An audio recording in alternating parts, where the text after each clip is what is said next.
In the vast reaches of the galaxy, where interstellar civilizations have thrived for millennia, order and hierarchy dominate.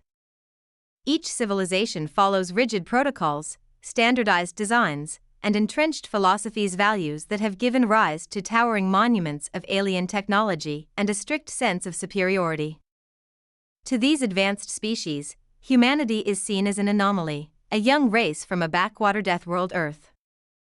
Unlike the serene, stable planets where most of these alien species evolved, Earth is violent and unpredictable. Its environment is marked by extreme climates, natural disasters, and ecosystems teeming with predatory life. As a result, Earth's inhabitants, humans, are forced to be adaptive, resourceful, and tenacious simply to survive. In galactic terms, Deathworld is almost a curse word, a label for planets so hostile that life itself seems improbable. While Earth may seem ordinary to its residents, it's legendary in the galaxy as a crucible for resilient life.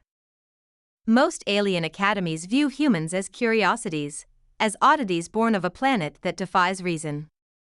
Earth is seen as a place of chaos, and humanity's survival in such a world is considered the result of brutish instincts rather than intelligence.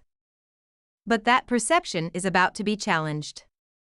The Galactic Institute of Engineering and Strategy, a venerable academy known for cultivating the most skilled engineers and tacticians, has decided to allow a small group of human cadets to join their training program. These cadets, all young, unpolished, and untested by galactic standards, are the first humans ever allowed into the heart of this elite institution. Among their alien classmates, they're viewed with a mixture of amusement and condescension, seen as novelties at best. To the alien cadets, human ingenuity seems like little more than a myth. And so, our story begins with this group of human cadets, an unlikely team, raw in skill but rich in a survival instinct alien cadets can hardly comprehend. The lead cadet is a young woman with an intense spirit and natural charisma, a leader capable of rallying her team with a single look. Alongside her is the engineer, a young man fascinated by technology and known for his knack at taking devices apart and understanding them in a way few others can. The strategist, a cool-headed thinker, has a gift for time management and organization, skills honed by Earth's competitive demands. Then, there's the wild card and unpredictable individual with a reputation for crazy ideas, whose unconventional thinking is often the missing puzzle piece in times of need. This team has no idea just how important these traits will become, but soon, they'll be called upon to face a test that will push each of them to their limits. The Academy's instructors, who see humans as a lesser species, are eager to demonstrate the superiority of alien technology.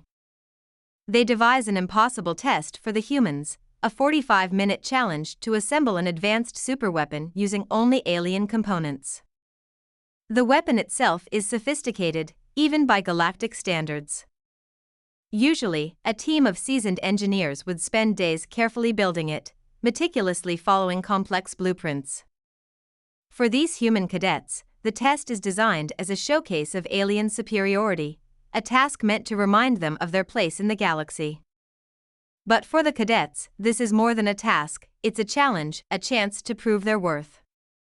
They take their positions before the parts, preparing to assemble something they've never seen before, let alone worked with.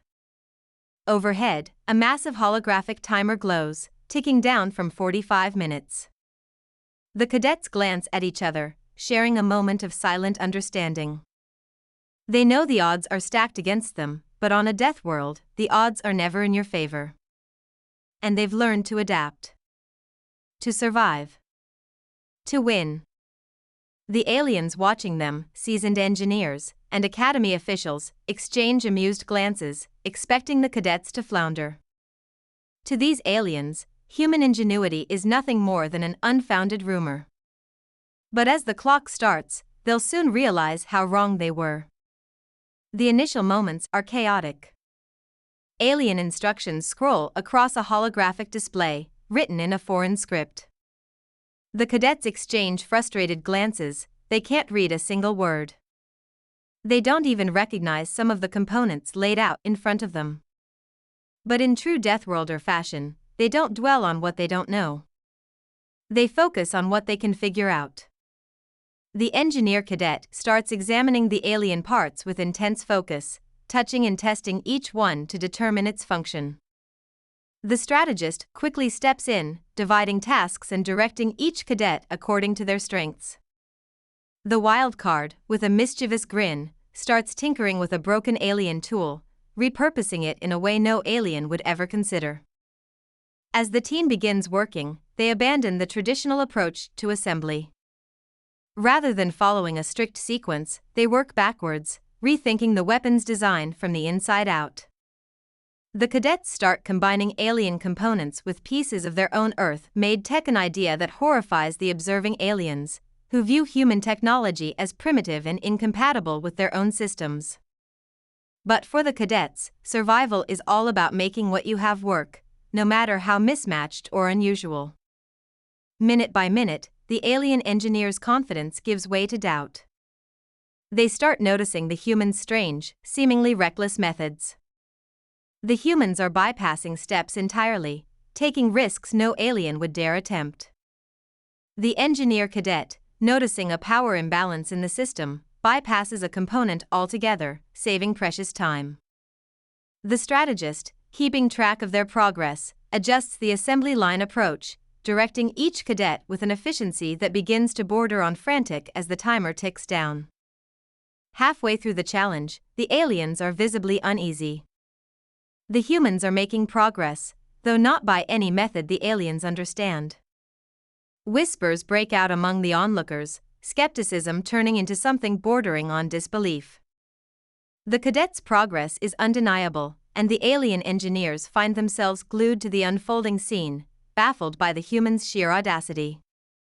With just 10 minutes left on the clock, an unexpected malfunction threatens to bring their efforts crashing down. A critical component fizzles, smoking as it dies, sending a shiver of uncertainty through the cadets. The aliens smirk, reassured by this inevitable failure. Surely the humans have finally met their match. But the lead cadet won't have it. She gives her team a sharp nod, reminding them of their mission. They've come too far to quit now. She rallies them with words that spark their last reserves of energy, and the team dives back in, scrambling to improvise a fix. In the final stretch, the cadets are forced to make sacrifices. They bypass non-essential systems, routing power through their own devices, even as the weapon's structure strains under the unfamiliar modifications. Each cadet gives everything they have, working at a feverish pace, trusting each other and their own instincts. And as the timer hits the final seconds, the last component snaps into place. The weapon hums to life, its energy radiating in a powerful hum that fills the room. An odd silence falls over the alien spectators, their eyes fixed on the impossible. The humans have not only completed the superweapon, but they've somehow improved it. Alien engineers approach cautiously, inspecting the modifications, their faces a mixture of awe and discomfort.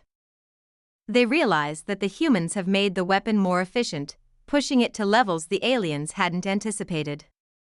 There's a new respect in their eyes, an understanding that humans might not be as primitive as they'd thought.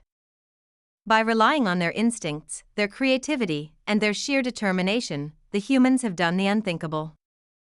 The Alien Academy, once a symbol of unshakable superiority, is left questioning its own rigid systems. For the cadets, this victory means more than just completing a task. It's a realization of their own potential in a galaxy that had dismissed them. These young Deathworlders have not only proven their worth, they've demonstrated the unique strengths humans bring to the table. Resilience, creativity, and a refusal to give up, even in the face of impossible odds.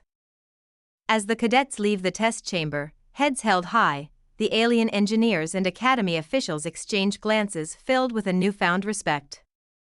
Some see potential for collaboration, while others feel the stirrings of unease, wondering what role humans might play in the galaxy's future. But one thing is certain, the galaxy's view of humanity will never be the same. This moment marks a new beginning, a shift in the balance, as humanity steps into its place on the galactic stage, unconventional, unstoppable, and ready for whatever challenges lie ahead.